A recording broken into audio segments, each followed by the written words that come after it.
Hey, everybody, I'm Jody Vance. And I'm George-Affleck. It's time for season 7 of UnSpun. I can't believe it. Season 7. What are we talking about today, Jody? We have so much to catch up on, George. It's been a long go of it. We got to talk about, oh my goodness, what happened with Kevin Falcon and BC United, now with John Rustad and the BC Conservatives. Where does that leave David Eby? We got to talk federal politics, Jagmeet Singh. Oh, and don't forget the U.S. as well. Let's get things started.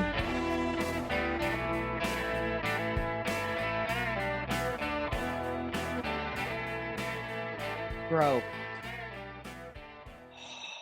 how do we take the spin out of everything that's happened, George? Welcome back to UnSpun Podcast, season 7.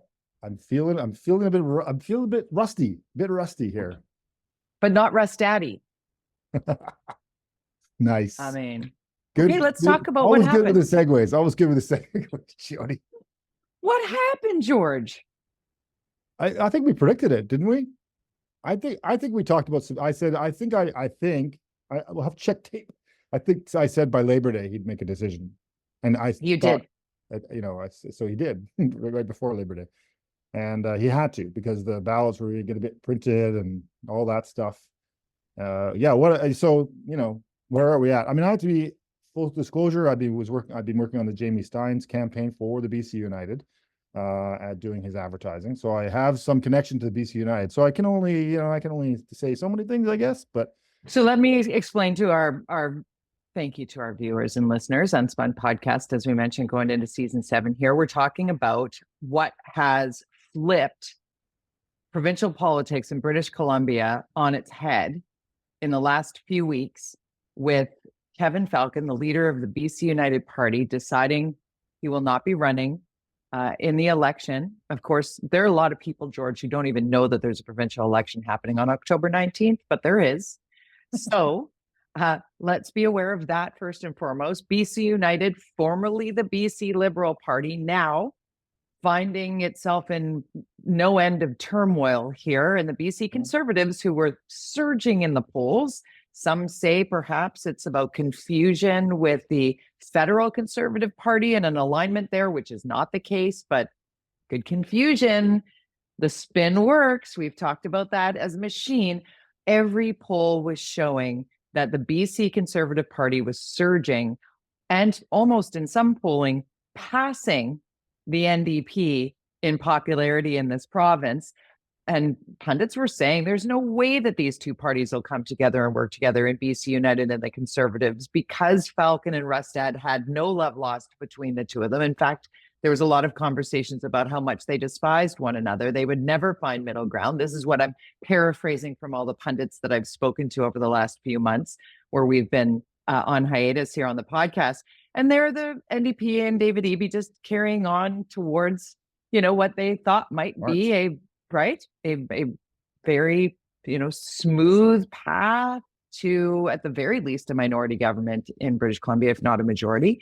And now, I think what's important, as you say, full disclosure, you've had some inner working, so we don't want you to break any NDAs or anything. But when we're looking at what is before us here provincially in British Columbia, as a former Vancouver City Councillor, as a strategist, as somebody who understands PR and marketing at Curve Communications, that's what you do for a living. What do you see happening now from this point forward? What's happening now? Yeah, well, and we can go back into to when we talked a lot about this over the years, certainly on the changing the name thing for BC United was their absolute undoing. Terrible idea. I've always said that. Terrible, because, NPA in Vancouver, which I was a part of, political party in Vancouver, been around forever, always was fighting this issue of changing names, and it's the worst thing you can ever do. I know there's other parties that do start up and do succeed, but it's very seldom you see a party change its name and succeed. Just because that's a brand. It's a brand. This is what I do for a living. Branding is such a very expensive process to go through. If you're a private sector business and you change your name, the chance of even if you change your logo, it creates havoc sometimes. So you have to be so careful. And you have to put so much effort and so much time into that process. People are paid millions and millions and millions of dollars to change a brand. That kind of branding and process did not happen. It was a vote on a bunch of names that somebody came up with, and they voted on this one, and BC Liberals wasn't, it just, anyways.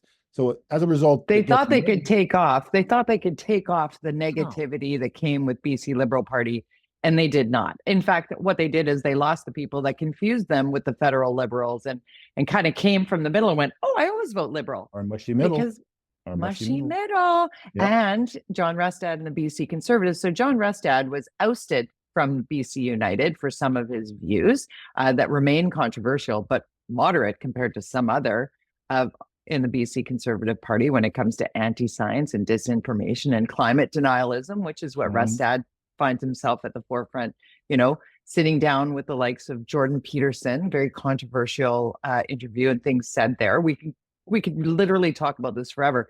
But what I want to point out is that Rustad deciding that he was going to become the leader of the BC Conservative Party, he did exactly the opposite of the Falcon name change to BC United. He went to a brand that was already there, that existed in a popularity confusion, right? He's proven that, if you strike gold at the right moment, the idea that everybody can get rich off that gold is enough for everybody to come on board. That's what I feel like, that analogy. Like, you know what I mean? Sure. The brand was there already for him. Yeah. He took some people with him, and then more and more as we got closer, people like Lauren Dirksen, big, people who are, high up in the BC Liberal Party. Takes, Eleanor Sturko, that really pushed that trend. That really was the beginning of the end. So now we're here in a situation, BC United, dead in the water. Some of these candidates have flipped over. That's still a negotiation. There's still people out there that may still flip. There's still some people that are coming out of the woodwork for the BC Conservatives that media are uncovering through looking through past tweets. And this is what I tell my no vetting happened. Like, whoa. When I ran, when you run generally, I don't know if the Conservatives do this in BC, you have to export all of your tweets from history, all of your Facebook posts, everything. You export it, put it in a folder, send it to them. They go through it all manually to see if there's anything weird. And if there are some things that are weird, if they're not like crazy, they talk to you about how you're going to respond to this. This is the vetting process that I've been through, and you should go through for a political party. This is why I tell my kids, don't say stupid things on social media, because one day, you might, it's just, don't do it. It's going to come bite you in the ass. You. So now we have a situation where, you touched on it with the federal Liberals, this mushy middle. Where are they going to land? And in my riding, I've got Melissa De Genova running for the BC Conservatives and Terry Young running for the NDP, who was a member of the NPA with me, and his wife is was an NPA. Like, I'm confused by, he's NDP now and was given that. So I've got a Conservative and an NDP that, it's no surprise that Melissa is the Conservative candidate. And then I don't know if there's a Green candidate. So I think it's going to be really interesting where I don't think people should underestimate that this won't be just like in 2013 when the BC Liberals suddenly won the election. Everybody, what happened?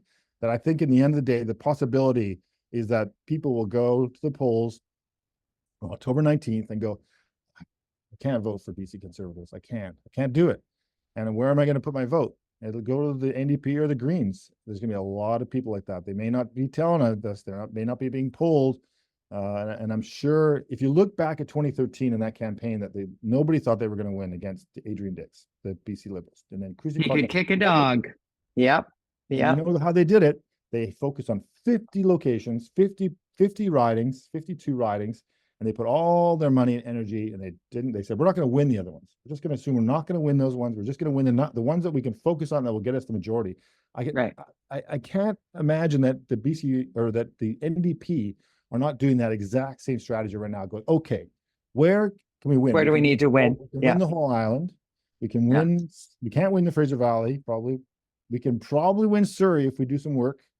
And we can win everything pretty much on the other side of the Fraser, all the way to the city of Vancouver, except for maybe a couple of ridings. So that's the math they're saying. We're not going to win the North. We're not going to win, maybe we'll win one area in the Kootenays.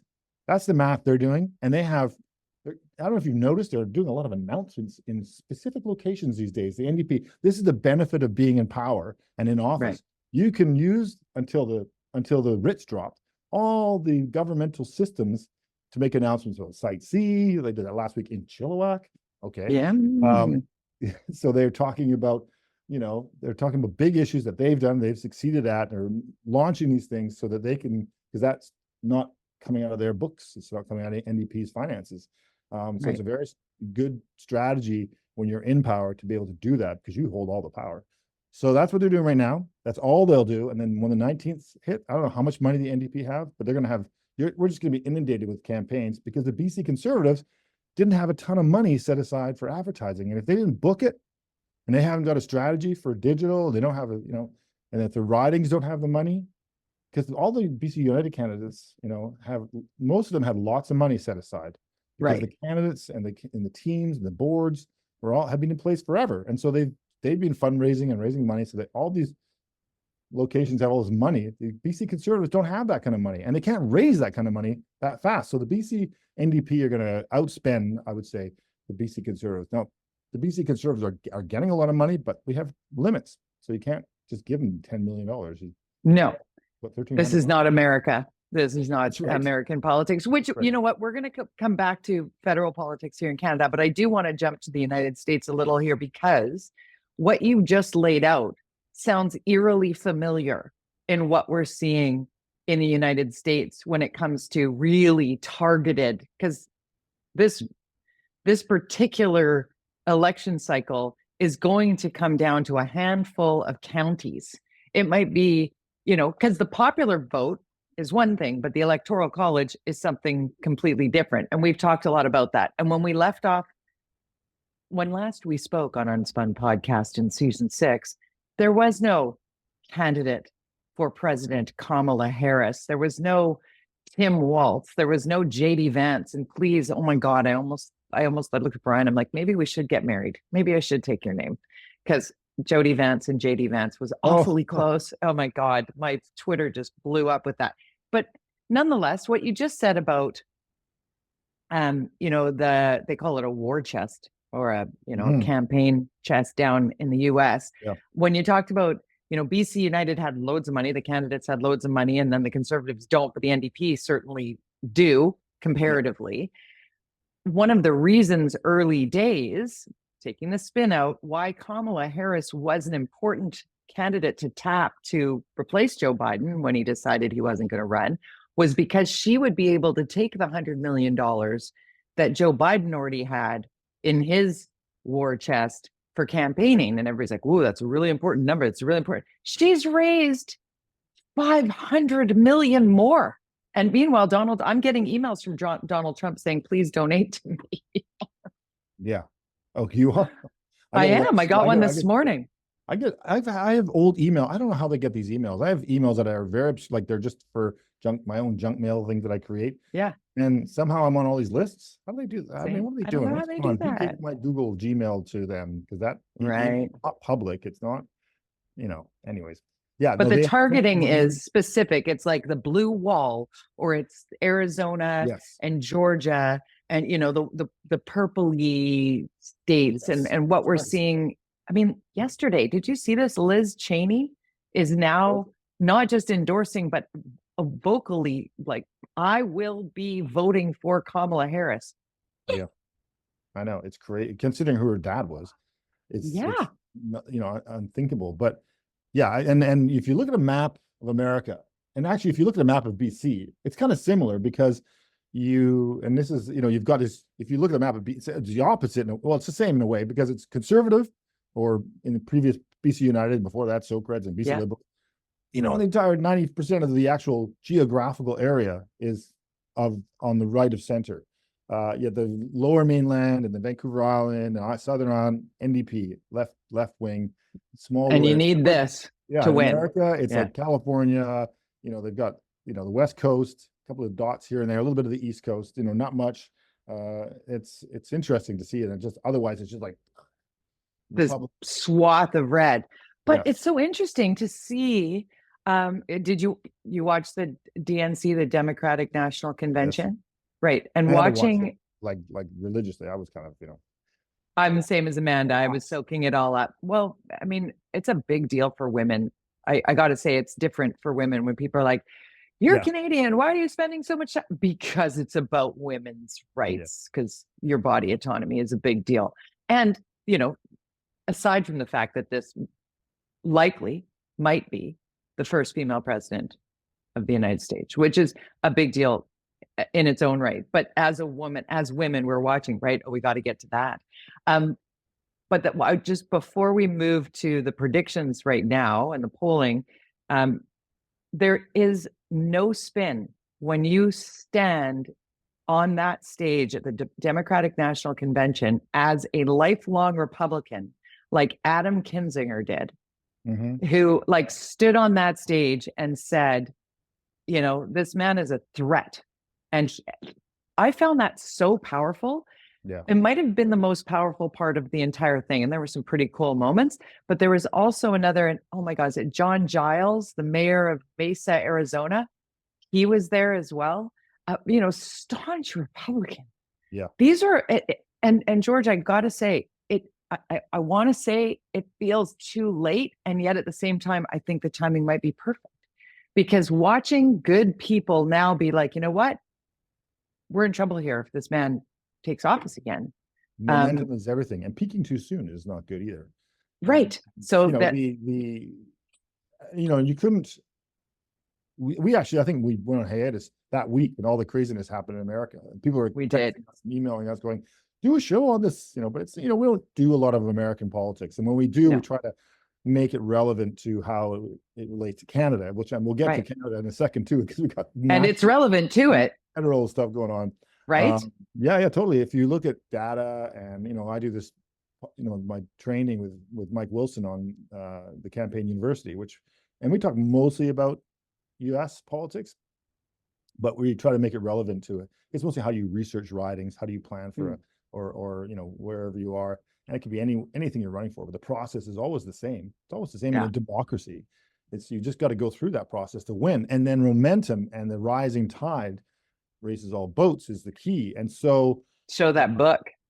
Yeah, exactly. So this guy, you can't see, if you're listening, you can't see this, but this is the book by Alan Lichtman, Predicting the Next President, the keys, and that's what he calls it. There's 13 keys to the White House. And this one is from 2016. He has predicted every election since 1980 for who is going to be president correctly. And people will fight him on the 2000 election and Al Gore, because he predicted Al Gore would win. But in fact, he has had it verified several times that if they had actually gone back and counted the broken chads and all that stuff in Florida, Gore would have won in 2000. So he was correct in 2000, and he's adamant about that. Other than that, and he famously called Donald Trump to be the next president, and everybody said no. Yeah, there's no way a reality TV show host is going to be the next president of the United States. Lo and behold. So today, in the New York Times, Alan Lichtman said on video, a video by Naima Raza and Adam Westbrook, all of the keys that are involved in his decision making, lays it all out. The video itself is about 7 minutes long. I got to the meat of it, and I got it for you. So people who are watching,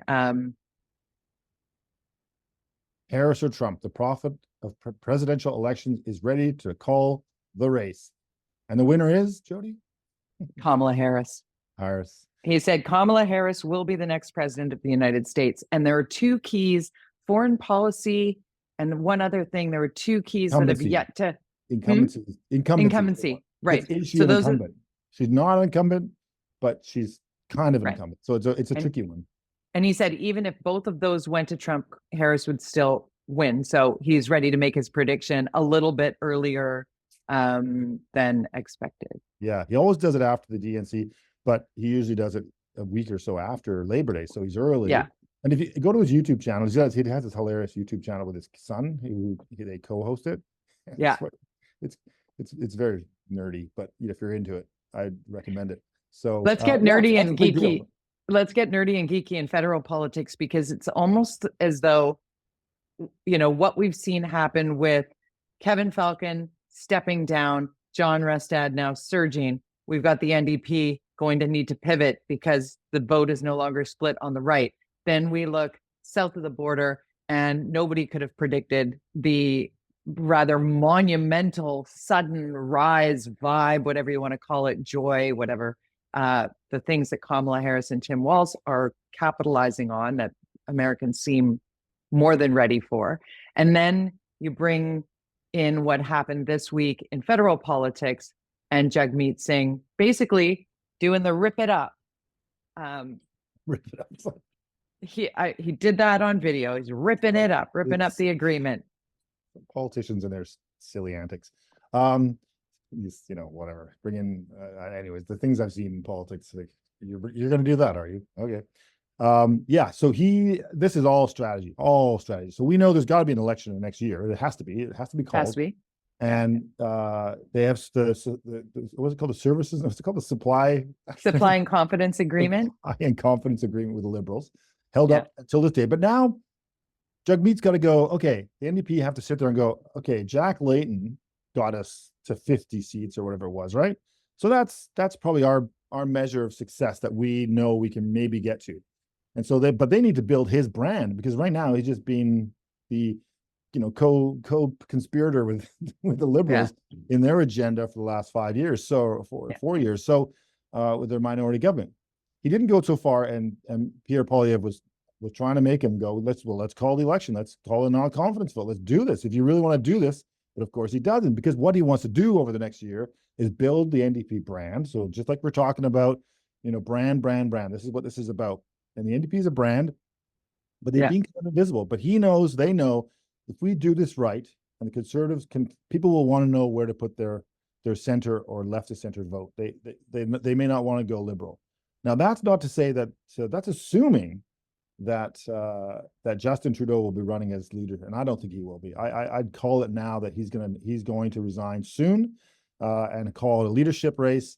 And there you have a very similar situation to America. Whoever becomes the Liberal leader, and if they have that this person doesn't exist right now, you can't predict who it will be. There are lots of rumors, but nobody's standing out. That doesn't mean that person can't suddenly stand out. That suddenly person comes in and like, wow. And that is, I predict, will be what will happen next. If they do choose a leader, it better be somebody that does pull a Kamala Harris and just, it inspires people, because generally Canadians are centrists. And, right now there's nowhere for them to go.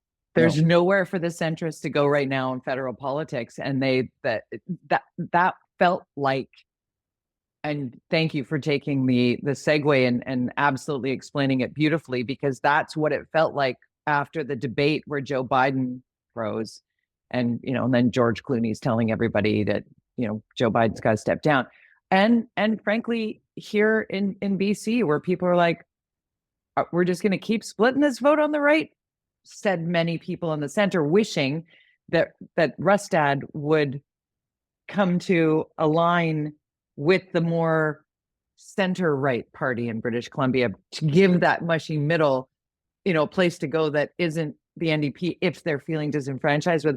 It's interesting how politically that seems to be the new spin or the new pathway to power. And we saw it in the UK and we saw it in France. Sometimes you think you've got it in the bag and you don't, because I think what you said about, people perhaps going in your riding and saying, listen, I'm a fiscally conservative individual, but the BC Conservatives are too conservative for me. And if my choice is between the Conservatives and the NDP, I'm going to tell everybody I'm a Conservative. And then when I get in the voting booth, I'm going to vote NDP, which in the US, I see a lot of Republicans who are telling their friends that they'd never vote for a Democrat. And when they walk into that polling booth, are going to pull the lever for Kamala Harris. What does that look like in Canada federally is the question now. Who will be a candidate? To your point of, I don't think that Justin Trudeau will be the candidate for the Liberals. I think he realizes, I would hope that someone has told him that he cannot win this. I would predict if there was an election today, the Conservatives would win. But in 6 months, I think if the NDP do what Jagmeet's planning and build their brand, that they could get those seats away from the Liberals, not from and they might win some seats that might have gone Conservative if they get good candidates and all that kind of stuff. But you could see the possibility of a coalition bloc NDP or bloc NDP Liberal just to keep Conservatives out. As long as the Conservatives don't get a majority, a bloc NDP coalition or a bloc NDP Liberal coalition could be a possibility. And who would be if it was Justin Trudeau he would probably not be the chosen leader. It probably would be Jagmeet Singh. And that's what Jagmeet's thinking right now. If I can build up this NDP base, get us to 40, 50 seats, then and take those away from the Liberals, that gives me the power to go into the Meet the Bloc and say, okay, let who, seem to, I don't know where they are on the spectrum anymore. I think they're left wing kind of, even though they started out as an offshoot of the Conservatives. Yeah. They seem like they're leaning center to left. So I think Jagmeet could find a way to work with them, which, you think back to that election that Kim Campbell lost, and the Conservatives had 2 seats, and the Bloc became the official opposition. Do you remember that? I do. That was separate our wild.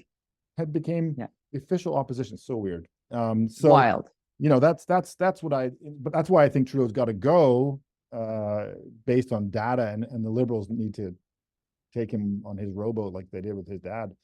Unless, and here's what might happen though, then a snap election does happen, and they're stuck with Justin Trudeau. And that's kind of what Pierre Poilievre's hoping, that there's something so crazy that happens in the House that Jagmeet can't possibly support it.